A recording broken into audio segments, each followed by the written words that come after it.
What I ended up realizing by pulling alcohol away, I put pressure on myself to drink. One thing that I can't believe I actually got this month, both to my face and also behind my back, was cheers. Ugh.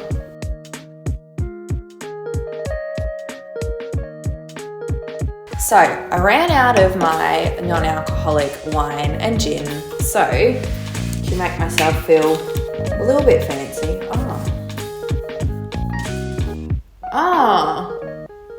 My sparkling water's gone off. What I was about to say was, to try and make myself feel a little bit fancy, I was going to have some sparkling water in a champagne glass, but we failed on that, didn't we? Oh, that doesn't taste very nice. I do apologise if I sound a little bit funny. I am currently recovering from Le Rona, spicy cough, which hasn't been fun. But for the month of July, my husband Tom and I gave up alcohol for Dry July. If you haven't heard of Dry July, it is an initiative that is run to raise money for people doing it hard with cancer by giving up alcohol for the month. And I wouldn't say that I'm a huge drinker, but I did learn a lot of things during this time. Any money you donate, whether it's $5 or $50, is going to be going straight to Canteen to help young children and their families who are doing it hard with cancer. Through the generosity of the people in our lives, we've currently raised $1,200, which I honestly it's just the coolest thing knowing that we've done this. For Tom and I, this has a personal connection. So whether it's $5, $50, every single little dollar makes a difference. The link is down below. Here is 5 things that I learnt while giving up alcohol for the month of July. So the first thing I learnt during Dry July was what my relationship is with alcohol. I am someone who will enjoy a glass of wine with dinner. If I'm going out with friends, I'll have a couple drinks. On a Friday in the office, I'll have some drinks with my colleagues. And what I ended up realizing by pulling alcohol away was that it allowed me to objectively look at what it is that actually makes me want to drink. And one thing I learnt was that when I am feeling stressed or anxious, that's when I subconsciously go, all right, I feel like I need a drink right now. We all have times of stress, and there's so many different things that we can do to work through those times. And I think that for a lot of people, alcohol is something that calms them down. You have a drink, you just feel zen, relaxed. At least for the first one. The more you have, the more it kind of takes you to a place where you don't need to think about those problems and what's happening in your life. The second thing that I learned that kind of goes hand in hand with the reasons why I drink is that I put pressure on myself to drink. I had a really great opportunity to go to Sydney for a work function this month. It's a known thing that when you go for this event, there's a big party afterwards, and naturally everyone has a good night, and it involves alcohol. The thought of being one of the only people there who wasn't drinking, it really stressed me out. I spent the first half of the night feeling miserable and feeling sorry for myself. I was watching everyone drink, they were getting more loose, having fun, and I let myself sit to the sides because I felt like I didn't fit in with them. And that's totally my perception. As the night went on, I was like, I wasn't going to let myself sit there and feel bad for myself all night. I travelled interstate, I got to be with a bunch of people I loved, and what was I going to do? Just mope around there all night? So I was able to then turn that around and be like, just because other people here are drinking and having fun doesn't mean that you need to drink to be there and have fun. We all want to feel a part of a group, right?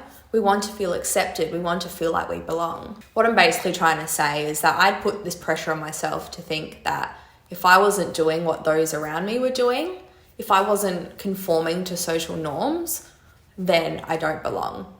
And that's not the truth.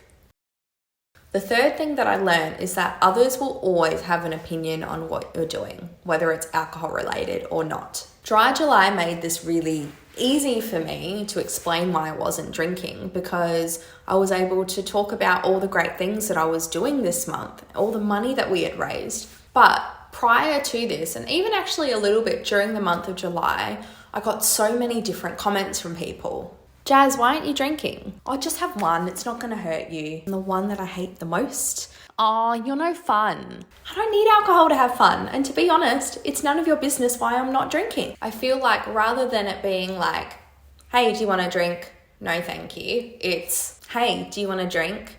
No, thank you.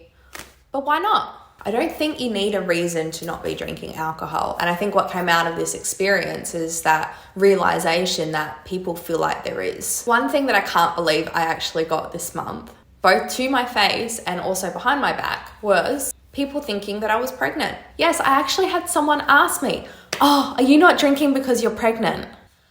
Guys, you can't ask someone if they are pregnant. If it's not obvious to you, do you not ask someone if they are pregnant if they are not drinking? You don't know what they're going through.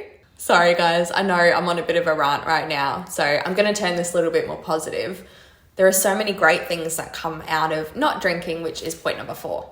Not having a hangover multiple times this month was amazing, because when I was interstate, I was able to go out and explore Sydney. I got to go see the Harbour Bridge, I went to the gym, I was able to get up early. Hangovers suck. Hangovers and drinking bring out a lot of my health issues, which I've worked really hard to keep at bay. Something I wasn't trying to do, but something that I feel came from reducing my alcohol intake, was that I was less bloated, and I've been able to slim down a little bit too. If you're someone who tends to drink a lot, there's so many benefits to reducing your alcohol intake. It can give you clearer skin, it can help you sleep better, it can give you more clarity. And the final thing that I learned during Dry July is that by making a small sacrifice for myself, I was able to make a really big impact for those who need it. From hearing me speak of my frustrations and let out what I was thinking, you're probably wondering, am I going to keep drinking alcohol? And the answer to that is yeah, I am. I've been doing a lot of work recently on who I am, who I perceive myself to be.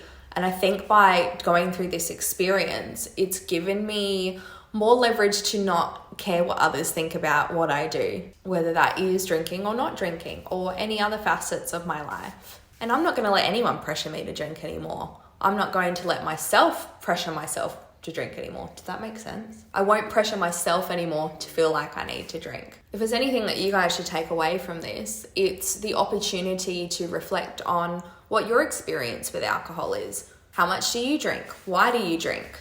And you know what? Maybe you guys haven't really thought about this before, and maybe it's encouraged a bit of a conversation.